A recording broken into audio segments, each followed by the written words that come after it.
Chapter 9, Yuan Shoucheng's accurate divination. The Dragon King's foolish trick violates heavenly law. This story takes place in the 13th year of the Zhenguan reign of Emperor Taizong of the Tang dynasty. The year is Jiasai.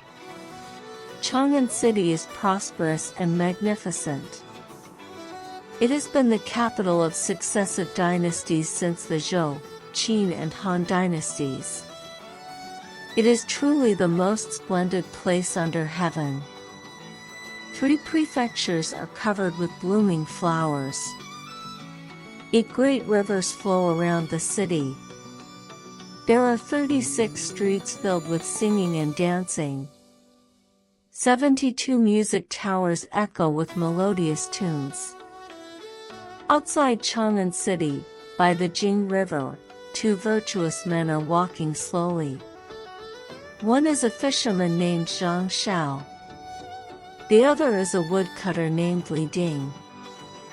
Zhang Shao has just sold his fresh fish. Li Ding has just sold his firewood. They drank their fill in a tavern. Each carries a bottle of wine. They stroll along the riverbank. The warm wind blows over the water. It carries a faint mist. Zhang Shao looks at the misty waves. He speaks first. He says, "Brotherly, those who strive for fame often ruin themselves for it. Those who chase profit often lose their lives because of it.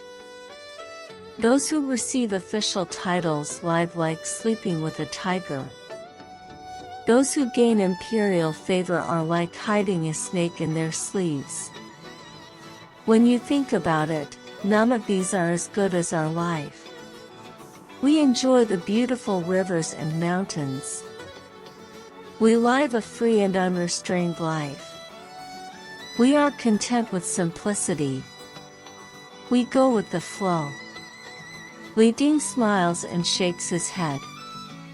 He says, "Brother Zhang, you are right. But your beautiful rivers are not as good as my green mountains." Zhang Shao immediately retorts. He says, "My beautiful rivers are better than your green mountains." Then he chants a poem, praising the comfort of living on the water. He talks about the small boat floating on the vast waves. He talks about the joy of living with his wife and children by the river. He says there is no glory or disgrace. There is no trouble at all. Li Ding refuses to back down. He chants a poem too. He praises the peace of living in the mountains. He talks about the pine forests and blooming flowers in the mountains. He talks about the freedom of being unconstrained throughout the 4 seasons. They go back and forth. They take turns chanting poems. They praise their own lives. Zhang Shao sings the praises of the delicious river food. He mentions fresh fish, crabs and tender water plants. Li Ding talks about the tasty mountain delicacies. He mentions cured meat, wild rabbits and fresh bamboo shoots. They both emphasize the freedom and ease of their lives. They say they are not envious of the glory and wealth in the court. After exchanging poems, they reach the fork in the road. They bow to each other to say goodbye. Zhang Shao reminds Li Ding to watch out for tigers when going up the mountain. He jokes that if Li Ding encounters danger, he will lose a good friend. Li Ding gets angry. He says, "You rascal! Good friends should share life and death. How can you curse me like this? If I am killed by a tiger, you will surely be capsized by waves." Zhang Shao waves his hand. He says, "I will never be capsized. Li Ding snorts. He says, fortune favors the bold, and misfortune befalls the unprepared. How can you be so sure? Zhang Shao smiles proudly. He says, brotherly, you don't know. My business is predictable. I will never encounter such disasters. Li Ding is curious. He asks, your fishing business is dangerous. How can it be predictable? Zhang Shao lowers his voice. He says, let me tell you a secret. There is a fortune teller on West Gate Street in Chang'an City. I give him a golden carp every day. In return, he tells me where to fish. His advice is always accurate. Today he told me to cast nets on the east side of Jing River Bay. He told me to drop fishing lines on the west bank. I will definitely come back with a full load of fish and shrimp. Tomorrow I will sell them in the city. Then I will buy wine and drink with you again. They say goodbye. They don't notice. Figure is hiding in the grass nearby. It is the river patrol Yiksha of the Jing River Water Palace. He hears every word of their conversation. He is shocked. He hurries back to the water palace. He shouts loudly, disaster is coming. Disaster is coming. In the Crystal Palace, the Jing River Dragon King is chatting with his sons, grandsons and ministers. He hears the Yikshas shout. He frowns. He asks, what disaster is coming? The Yiksha bows low. He reports, Your Majesty. I was patrolling the river. I heard two men talking. The fisherman said there is a fortune teller in Chang'an. The fortune teller gives him accurate fishing advice every day. If this goes on, all the aquatic creatures in our water palace will be caught. How can our water palace remain magnificent? How can your majesty show your power by surfing and waving? The Dragon King is furious. He grabs his sword. He is about to rush to Chang'an City. He wants to kill the fortune teller. His sons, grandsons and ministers hurry to stop him. The Minister Fish, Minister Crab and other officials speak together. They say, Your Majesty, please calm down. As the saying goes, don't believe everything you hear. If you go to Chang'an now, you will bring clouds and rain. You will alarm the people of Chang'an. The heavenly court will blame you.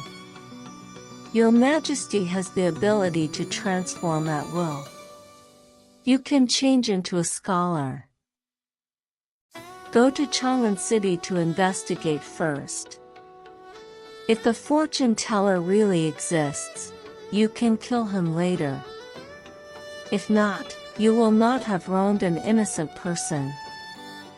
The Dragon King thinks it makes sense. He puts down his sword. He does not summon clouds or rain. He steps out of the water. He transforms into a handsome white-robed scholar. He wears a jade-colored robe. He wears a loose headscarf. He walks steadily towards West Gate Street at Chang'an City. On the street, a crowd of people is gathered. They are talking loudly about zodiac signs and fortune. The Dragon King knows this is the fortune teller's place. He pushes through the crowd. He looks inside. The fortune teller's shop is luxurious and elegant. There are precious calligraphy and paintings on the walls. There are incense burners and clear water bottles on the table. The fortune teller is proficient in divination. He can predict the past and future. He knows astronomy and geography. His sign says Master Yuan Shoucheng, Divine Divination. This Yuan Shoucheng is no ordinary person. He is the uncle of Yuan Tiangang. Yuan Tiangang is the imperial astronomer of the Tang dynasty. Yuan Shoucheng has a strange and handsome appearance. He is famous throughout Chang'an City for his excellent divination skills. The Dragon King walks into the shop. He greets Yuan Shoucheng. They exchange polite words. Yuan Shoucheng invites him to sit down. Boy serves tea. Yuan Shoucheng asks, "What can I do for you, sir?" The Dragon King says, "I want to ask about the weather tomorrow. Will it be sunny or rainy?" Yuan Shoucheng closes his eyes. He calculates with his fingers. He says, "Clouds will cover the mountain tops. Mist will shroud the forest. If you ask about rain, it will definitely rain tomorrow." The Dragon King asks, "What time will it rain tomorrow? How much rain will there be?" Yuan Shoucheng replies without hesitation, "Clouds will form at Chen hour. Thunder will strike at Xi hour. Rain will fall at Wu hour. The rain will stop at Wei hour. The total rainfall will be 3 feet, 3 inches and 48 drops." The Dragon King laughs. He says, "Don't joke with me. If it rains tomorrow exactly as you said, I will give you 50 taels of silver as a reward. If there is no rain, or if the time and amount are wrong, I will smash your shop. I will tear up your sign. I will drive you out of Chang'an City. I will not let you deceive the people here." Yuan Shoucheng agrees happily. He says, "It's a deal. See you tomorrow after the rain." The Dragon King says goodbye. He leaves Chang'an City. He returns to the Water Palace. All the aquatic gods are waiting for him at the palace gate. They ask eagerly, "Your Majesty, how was your visit to the fortune teller?" The Dragon King waves his hand. He says, "He exists. But he's just a smooth-talking liar. I asked him about the rain. He said it will rain tomorrow. He told me the exact time and amount. I made a bet with him. If he is right, I will give him 50 taels of silver. If he is wrong, I will destroy his shop and drive him away." All the aquatic creatures laugh loudly. They say, "Your Majesty is the governor of 8 rivers. You are the dragon god in charge of rain. Only you know whether it will rain or not. How dare he talk nonsense? That fortune teller is sure to lose. He is sure to lose." They are talking happily. Suddenly, a voice rings out from the sky. It says, "Jing River Dragon King, receive the imperial edict." Everyone looks up. They see a golden-robed messenger. He is holding an imperial edict from the Jade Emperor. He flies straight to the Water Palace. The Dragon King panics. He straightens his clothes. He burns incense respectfully. He kneels down to receive the edict. The golden-robed messenger leaves after he hands over the edict. The Dragon King thanks the Jade Emperor. He opens the edict. He reads it carefully. The edict says, "Order the governor of 8 rivers to summon thunder and lightning. Tomorrow, you must send rain to Chang'an City to benefit the people." The time and amount of rain written in the edict are exactly the same as what Yuan Shoucheng predicted. 3 feet, 3 inches and 48 drops. Rain at Wu hour. Stop at Wei hour. The Dragon King is terrified. He is scared out of his wits. After a long time, he comes to his senses. He says to the aquatic creatures, "There is such a capable person in the mortal world. He can really communicate with heaven and earth. I am going to lose the bet." The minister fish steps forward. He says, "Your Majesty, don't worry. It's easy to win the bet. I have a plan. It will make that liar lose his face." The Dragon King asks eagerly, "What plan? Tell me quickly." The minister fish says, "Tomorrow when you send the rain, you can change the time a little. You can reduce the amount of rain. Then the fortune teller's divination will be wrong. At that time, you can smash his signboard and drive him away. It will be easy." The Dragon King is overjoyed. He follows the minister fish's plan. He no longer worries. The next day comes. The Dragon King summons the God of Wind, the God of Thunder, the Cloud Boy and the Lightning Mother. They fly to the sky above Chang'an City. The Dragon King deliberately delays. He lets the Cloud Boy spread clouds at sea hour instead of Chen hour. He orders the God of Thunder to strike at Wu hour. He tells the Rain Master to send rain at Wei hour. The rain stops at Shen hour. The total rainfall is only 3 feet and 40 drops. It is 1 hour late. It is 3 inches and 8 drops less than the predicted amount. After the rain stops, the Dragon King dismisses his subordinates. He transforms into the white-robed scholar again. He flies down to Westgate Street.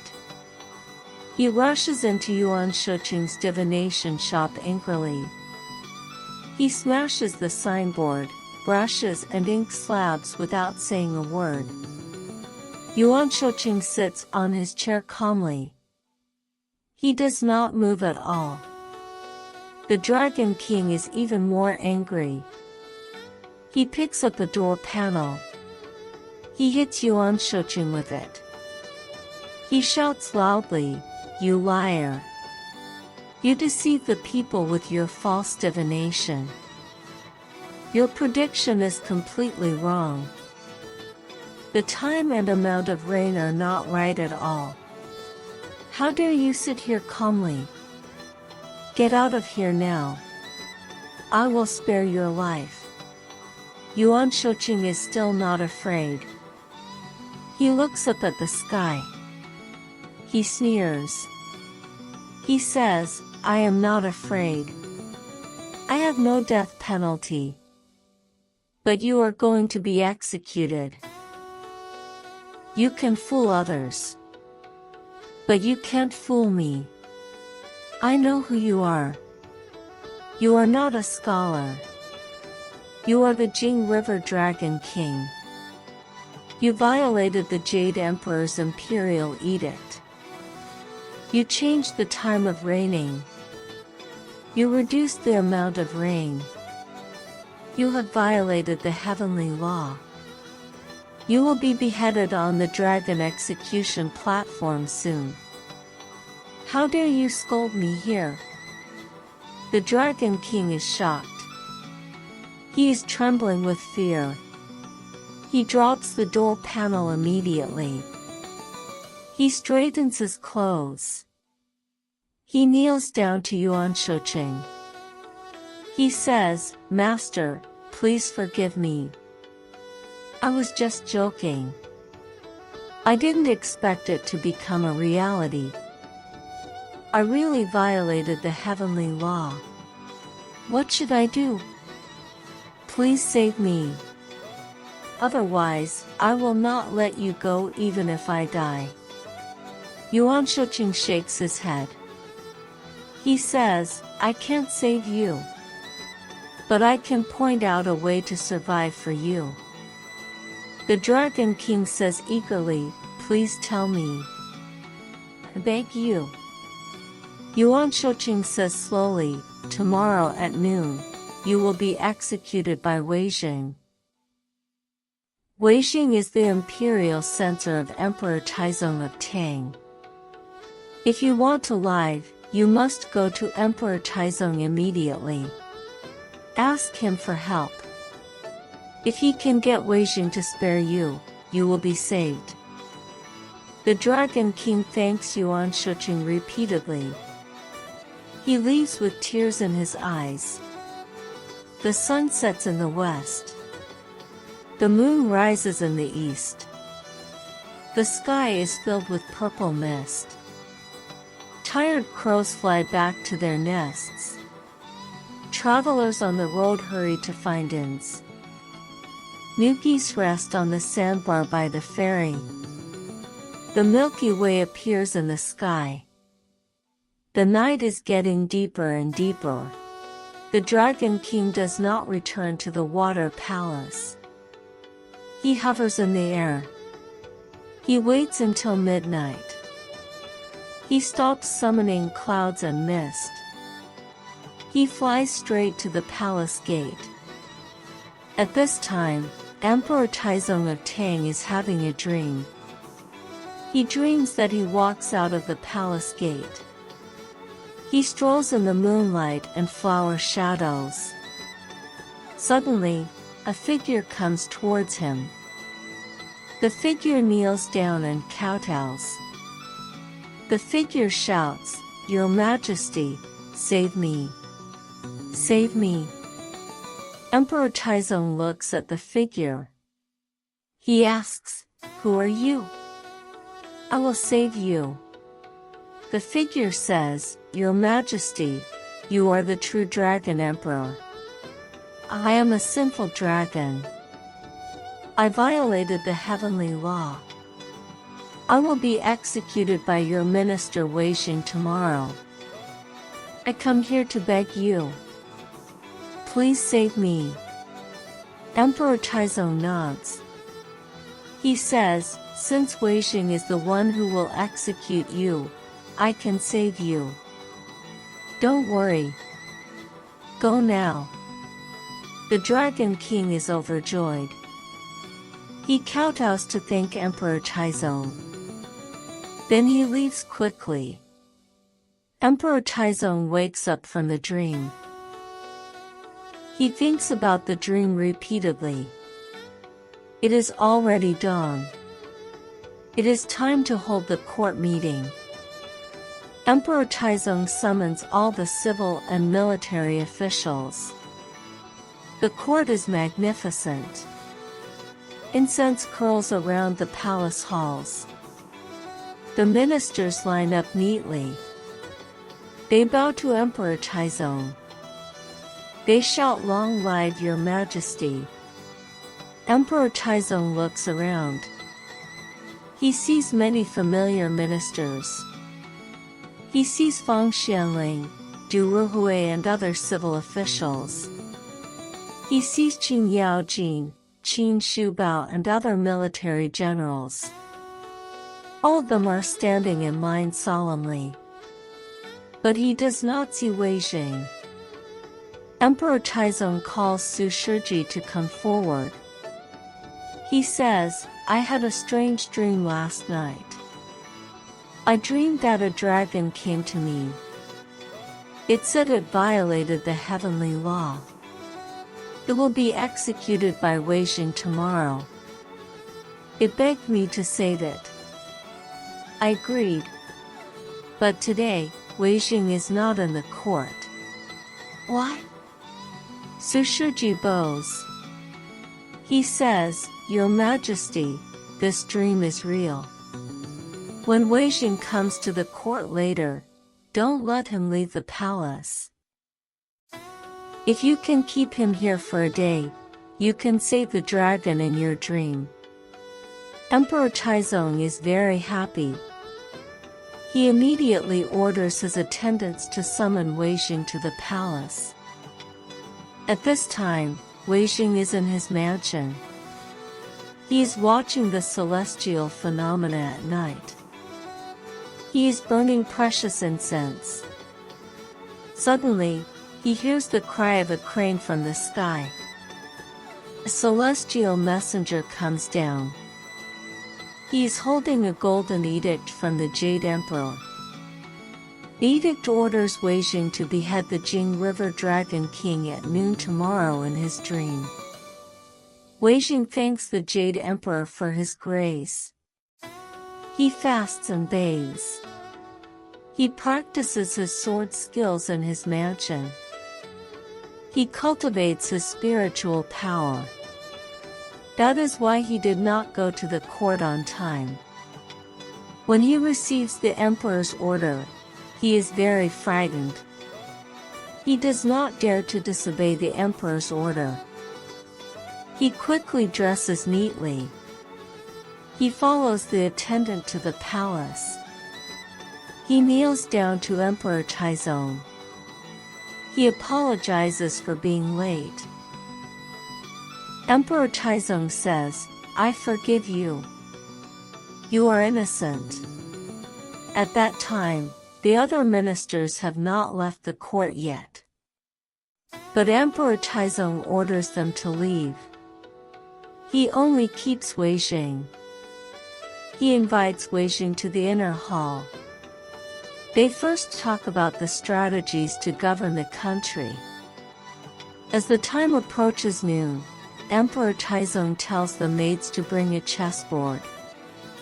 He says to Weijing, I want to play a game of chess with you, my dear minister.